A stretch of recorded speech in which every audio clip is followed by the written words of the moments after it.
Nosotros empezamos concretamente en este colegio universitario. Concretamente empezamos con el profesor Prieto Montaña y nosotros nos hemos dedicado a perfiles metabólicos. Esa glucosa, ese colesterol, como hacen en humano, pero basándonos también en la exploración clínica. Creemos que una exploración clínica tiene que ser lo primario. Después los aparatajes que utilicemos serán secundarios, pero tiene que haber primero un animal que la hayamos explorado y sepamos el grado de salud o enfermedad que tiene en todo momento. Nosotros nos hemos dedicado a razas autóctonas. Al principio era lo más barato, con lo cual era sacar sangre, orina, heces, etcétera, de las diferentes razas autóctonas. Creo que nos queda una, que es la cabra. Las demás razas autóctonas, incluso la galiña de Mos, también la hemos estudiado. Es decir, hemos estado estudiando todas esas. La primera, que además se leyó aquí, fue la de la rubia gallega.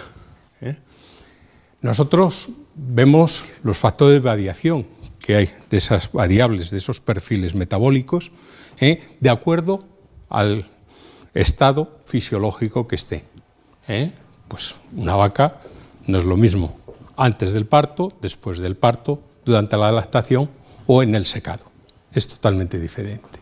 Y esto también lo hemos utilizado en otros animales, por ejemplo, en el caballo gallego de monte, pues fue la segunda tesis que se hizo. Se hizo además un libro que fue publicado por la Diputación. Y también hemos trabajado con el porco celta y ya lo había dicho, las gallinas de Mos.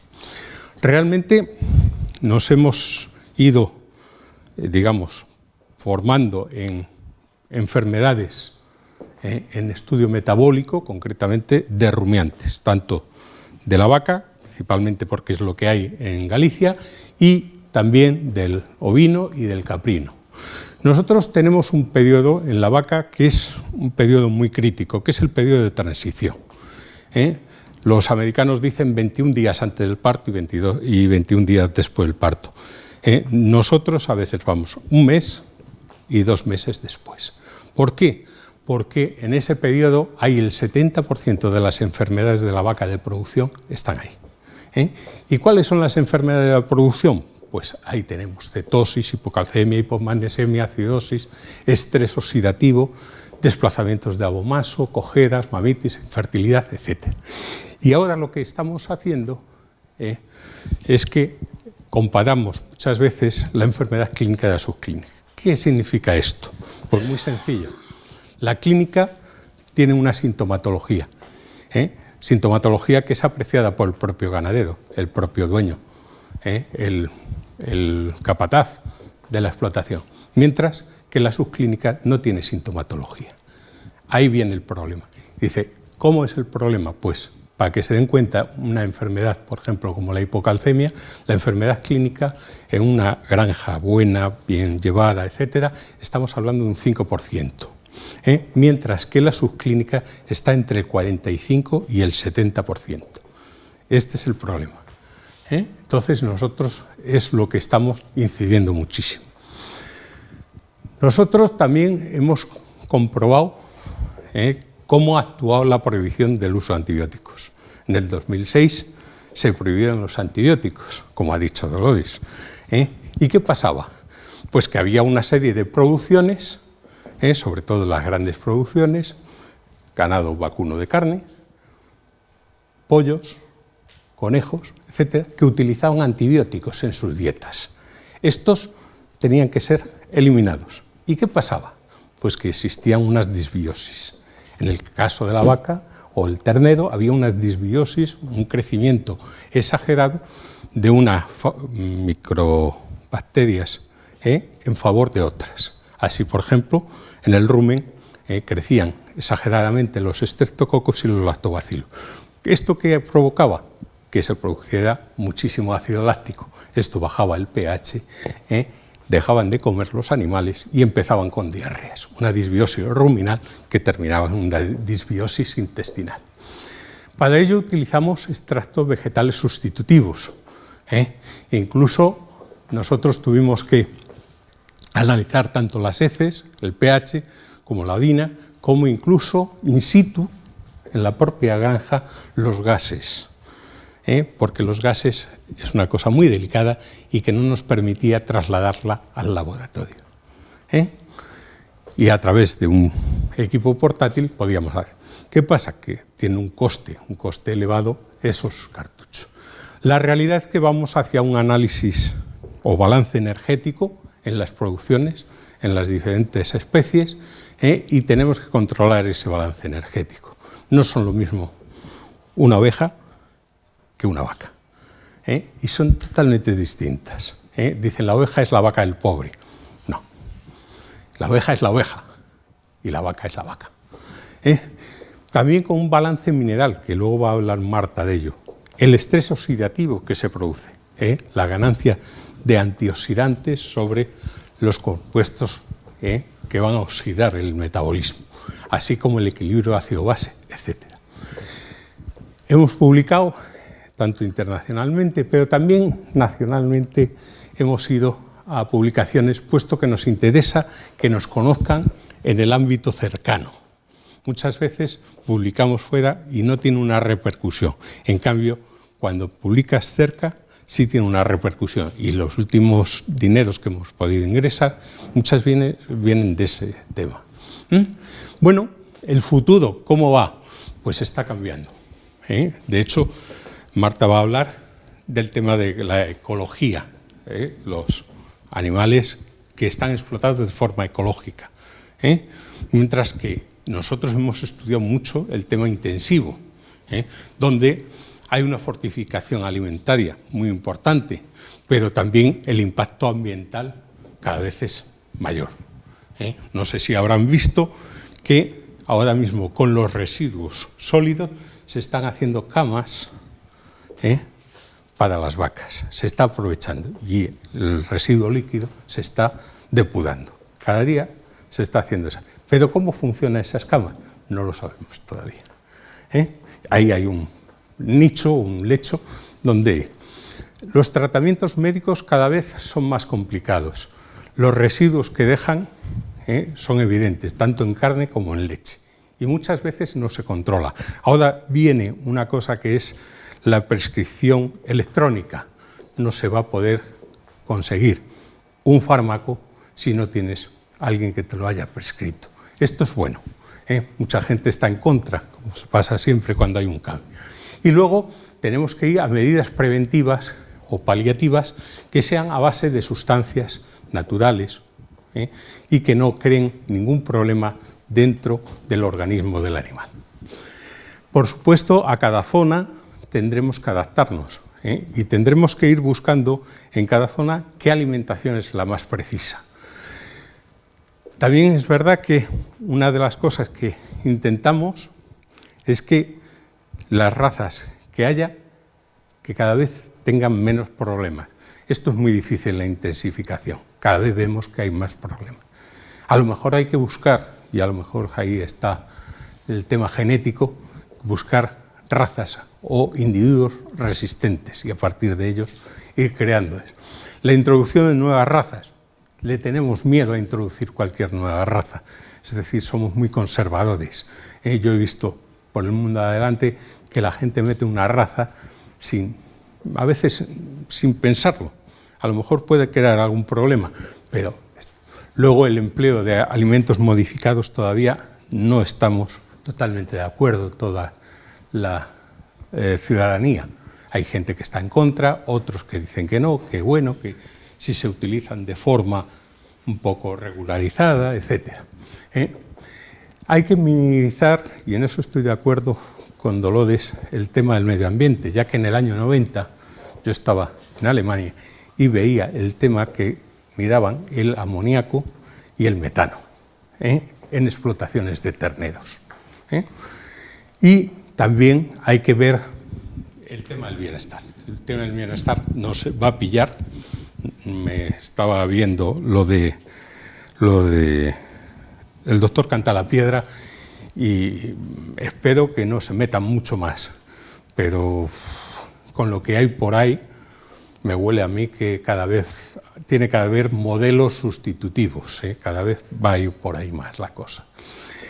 Los biosensores, pues es una cosa que a mí me parece fundamental. De hecho, ya se están utilizando biosensores de humedad y de temperatura porque se ven que cada vez es más importante. El observar una vaca, por ejemplo, que está a una temperatura ambiental de 25 grados y un 70% de humedad, la gente dice no pasa nada. Sí pasa. Está bajando un 25% la fertilidad de ese animal.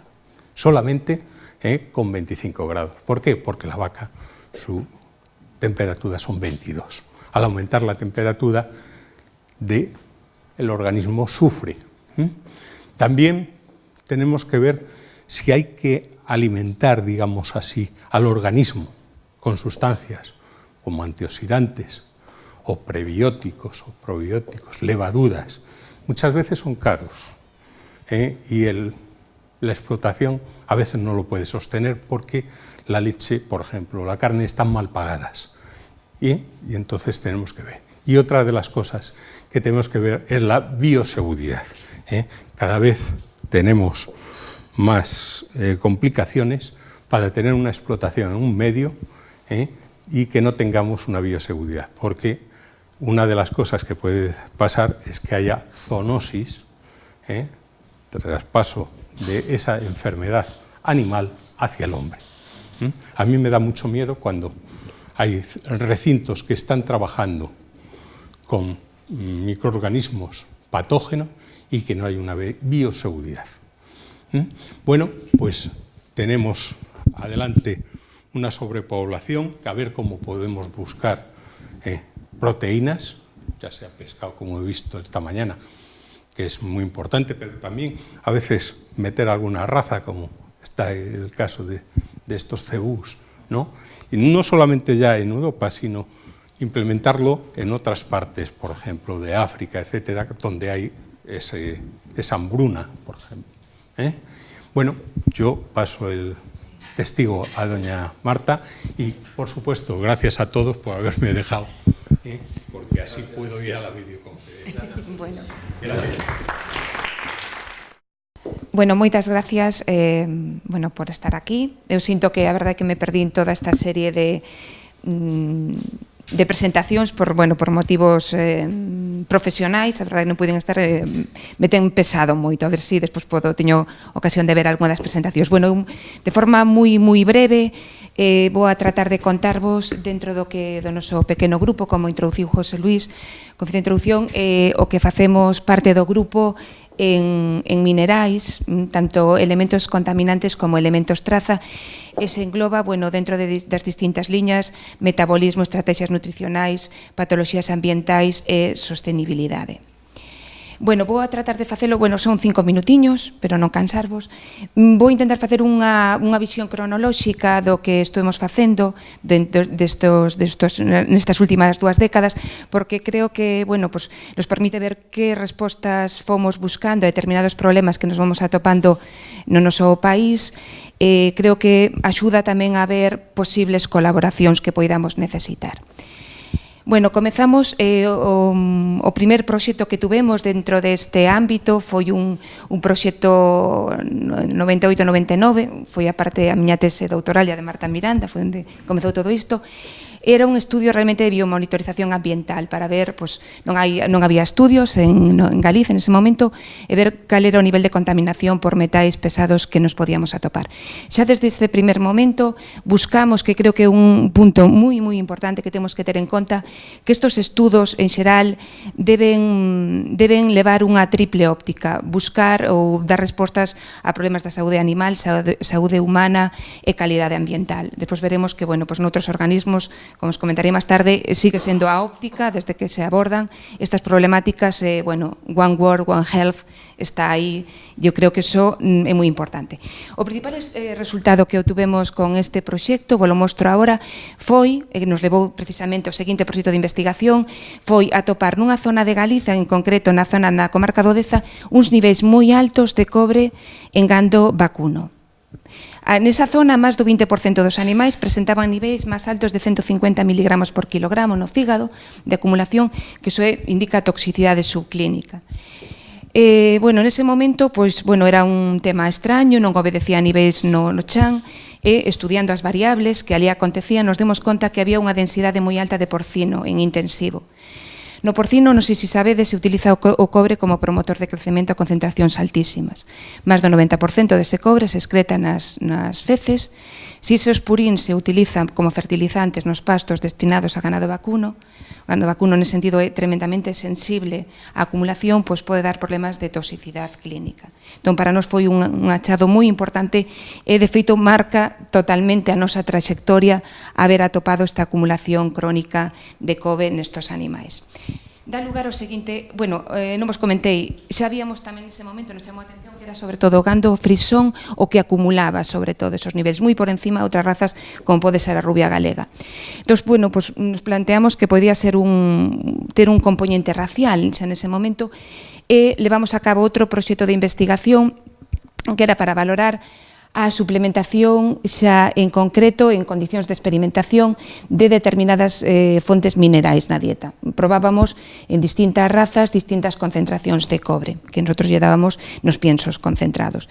Foi un proxecto tamén moi interesante, desenvolvemos diversas técnicas para valorar a absorción, metabolismo, excreción a nivel sanguíneo, a nivel hepático, gracias a poñer en conxunto todas estas técnicas fomos capaces de identificar que realmente se trata de diferencias a nivel metabólico, de un perfil de un animal máis metabólico, como pode ser as razas de carne que incorporan, a un perfil máis excretor das razas de leite que eliminan.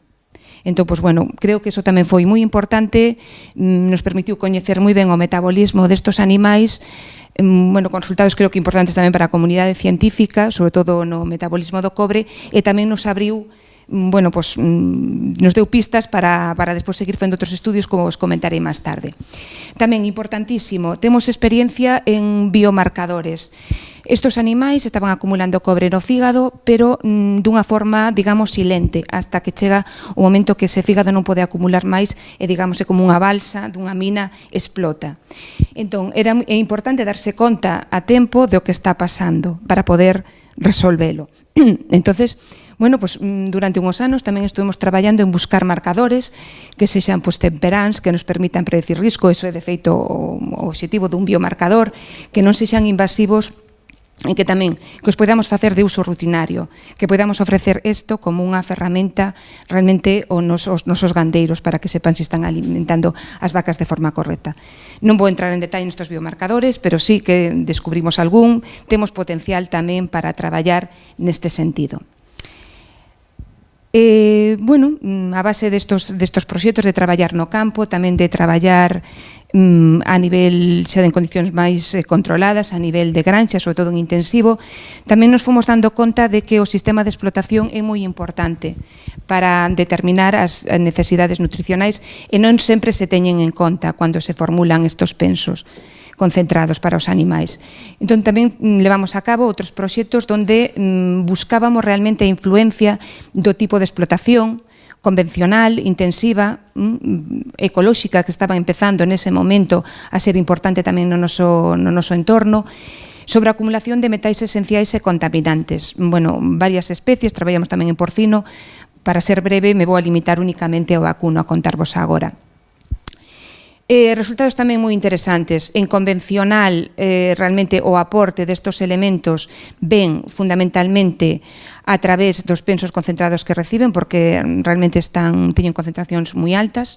A verdade é que neste sentido se sabe claramente que os minerais son bastante seguros, a maior parte deles, son baratos, entonces se incorporan ás dietas de forma rutinaria. Hai excepcións, como é o cobre no ganado vacuno e nos rumiantes, que nos permiten que non permiten realmente que eso se poida xeralizar. Vale, pero en principio, como eran bastante seguros, de forma tradicional se tendían a usar en concentracións altas, sin pensar no medio ambiente. Claro, temos que empezar a pensar no medio ambiente, pero se facía de forma tradicional, de forma histórica, e por ese motivo se cubrían sempre as necesidades, non había problema. Vemos que en ecolóxico pasa ao contrario, non temos tampouco permitido o uso de fertilizantes. Tampouco temos permitido o uso de forma rutinaria destos elementos nos pensos que reciben os animais, entonces dependen totalmente do que eles son capaces de recibir a través do chan. Hai chans que son deficientes, en Galicia temos problemas de deficiencia, sobre todo de iodo, deficiencias importantes, como tamén pasa na población humana, tamén temos problemas de deficiencia de cobre, temos deficiencias de selenio, nalgúnas zonas tamén de cobalto. Entón, é moi importante identificar todos estes problemas porque teñen consecuencias moi importantes non só para a produción dos animais, sino tamén incluso para os humanos. Por exemplo, o leite, un achado tamén importante, unha problemática a nivel europea, o leite ecolóxico ten uns niveis de iodo moi por debaixo do leite convencional. E houve países que de forma tradicional se resolveu os problemas de deficiencia de iodo, como entre eles Inglaterra, suplementando simplemente con iodo as vacas de produción de leite. En esos países non utilizan sal iodada, chega que as vacas reciban ese suplemento. Entón, se eliminamos estos suplementos, nos pode traer consecuencias e temos que tamén que estar atentos. Entón, moi importante ter en conta esos sistemas de producción. Vimos que eran importantes xa, un pouco máis adiante, entre estos anos, levamos a cabo xa un proxecto, creemos que xa un pouco máis ambicioso en ganadería ecolóxica, xa colaborando con diversas institucións, tanto nacionais como internacionais, e onde intentamos xa ter unha visión holística de todo o proceso productivo. Hallados importantes, comentarvos que en nutrición seguimos constatando que hai estas deficiencias que son moi importantes, que temos que resolver. Traballamos no desenvolvemento de algún tipo de alimento que pudera ser adecuado para a ganadería ecolóxica. En ese sentido, desenvolvemos un suplemento mineral a base de algas que funciona estupendamente. Aparte de aportar minerais, tamén ten beneficios moi importantes como polas sustancias bioactivas que ten, antioxidantes e demais. Creemos que ten un gran potencial de traballo. Colaboramos con Porto Muíños nese sentido.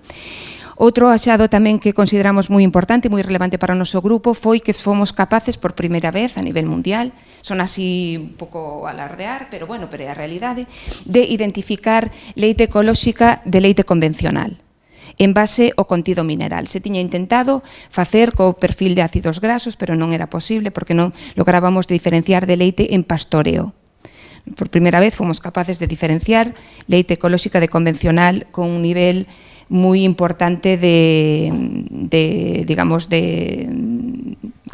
precisión e de exactitude, cos dos parámetros. A verdade é que xa colaboramos tamén co grupo de Carlos Herrero, en todo este estudo que aportan ferramentas estadísticas moi potentes para nós e nos permitiron traballar nese sentido. Tamén, simplemente comentarvos o último tema, tamén foi saindo nas presentacións nas que estuve presente, razas adaptadas. É unha necesidade ter razas adaptadas aos sistemas ecolóxicos.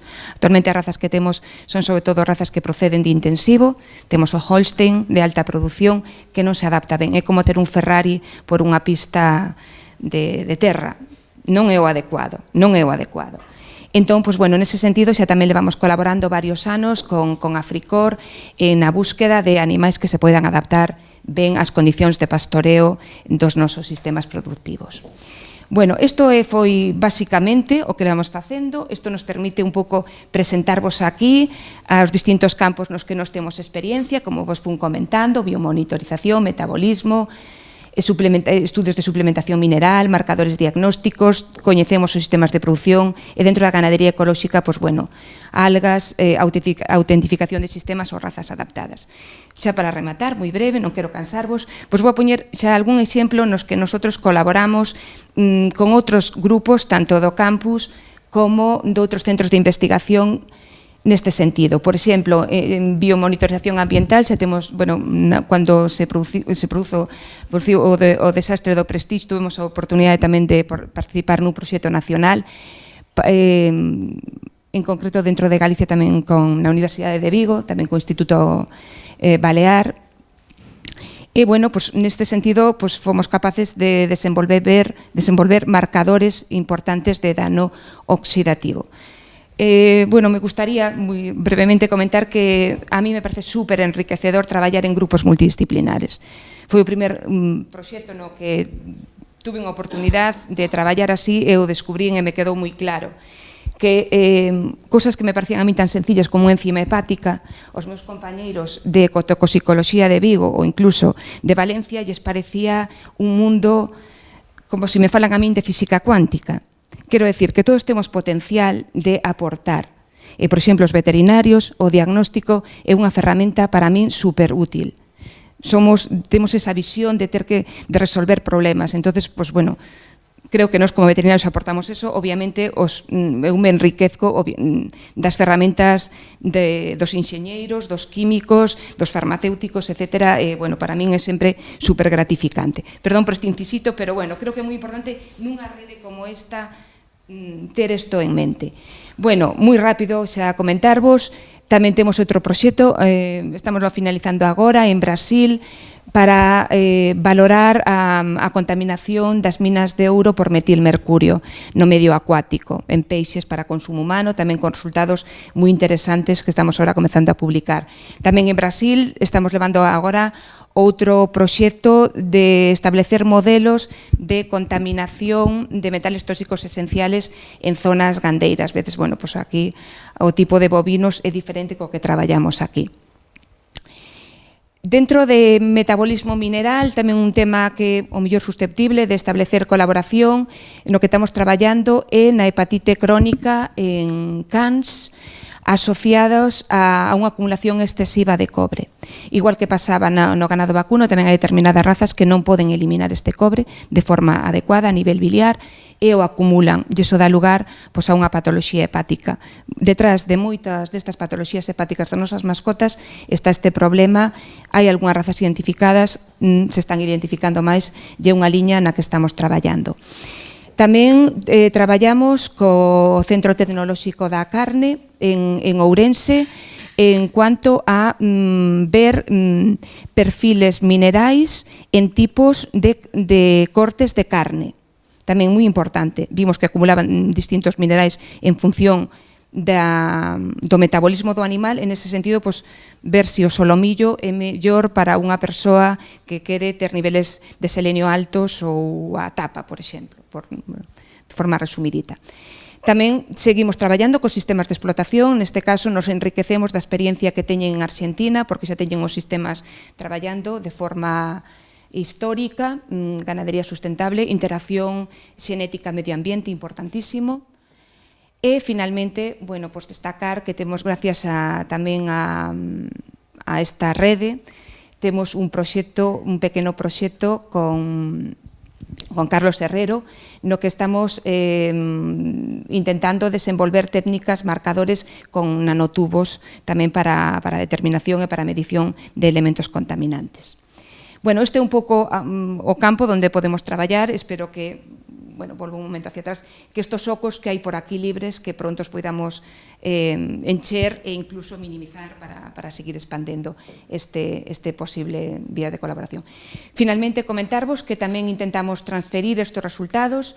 Básicamente, en asesoramento científico, teño a sorte de colaborar para a Axencia Europea de Seguridade Alimentaria, formo parte dun panel de expertos en aditivos alimentarios, donde intentamos, toda esta experiencia que nosotros vamos alcanzando, plasmala e intentar, en algúns casos, modificar normativas e avanzar nese sentido. E tamén temos un servizo de diagnóstico no que ofertamos todo este tipo de analíticas a gandeiros, asociacións, empresas varias nas que se necesita facer este tipo de analíticas.